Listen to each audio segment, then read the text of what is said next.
Kanyakumari and Kerala special மரவள்ளிக்கிழங்கு புட்டு ரொம்பவே tasty and super healthy பண்ணலாமா? அதுக்கு ஃபஸ்ட்டு மரவள்ளிக்கிழங்கு இந்த மாதிரி தோல் சீவி ஒரு கிரேட்டரில் வச்சு நல்லாவே சீவி எடுத்துக்கோங்க. கொஞ்சம் ப்ரெஷர் கொடுத்து அழகாக நூல் போல் சீவி எடுத்துக்கோங்க. இந்த மாதிரி எல்லாத்தையும் சீவினதுக்கு அப்புறமா ஒரு பெரிய பவுலுக்கு இதை ட்ரான்ஸ்ஃபர் பண்ணிவிட்டு இந்த கிழங்குலேருந்து நம்ம பாலை மட்டும் பிரித்து எடுக்கணும். ஏன்னா பாலோடு சேர்த்து புட்டை அவிக்கும் போது புட்டு நல்லாவே கசக்கும். இந்த மாதிரி நல்லாவே உதிரி உதிரியாக வர மாதிரி புழிஞ்சு எடுத்துக்கோங்க. இனி இதில் ஒரு சிட்டிகை அளவு உப்பு சேர்த்து நல்லாவே பிசைஞ்சு விட்டுக்கோங்க. உப்பு அதிகமாக சேர்க்க வேண்டாம்.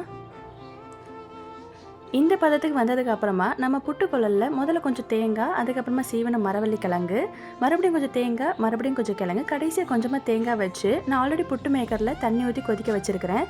அதில் புட்டுக்குழலை வச்சு வேக வச்சிடலாம். புட்டு வெந்ததும் இந்த மாதிரி ஆவி வரும். ஒரு 7 நிமிஷத்துலேயே வெந்துடும். அதுக்கப்புறமா புட்டில் கொஞ்சமாக சர்க்கரை சேர்த்து ஒரு கருப்பட்டி காஃபி கூடயும் ஒரு வாழைப்பழம் கூடயும் சர்வ் பண்ணி பாருங்கள். அவ்வளோ டேஸ்ட்டாக இருக்கும். கண்டிப்பாக ட்ரை பண்ணி பார்த்துட்டு கமெண்ட் பண்ணுங்கள்.